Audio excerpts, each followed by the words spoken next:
Hello guys, in this video I'm going to show you how to use the customer service on the Shein application.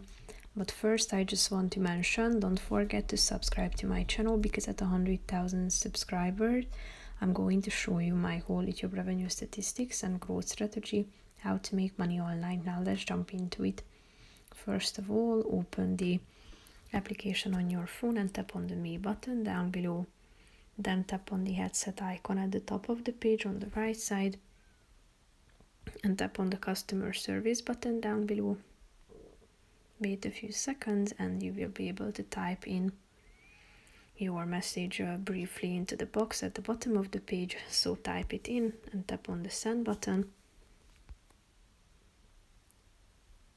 And then the customer service chatbot will give an answer to your question. Here you can see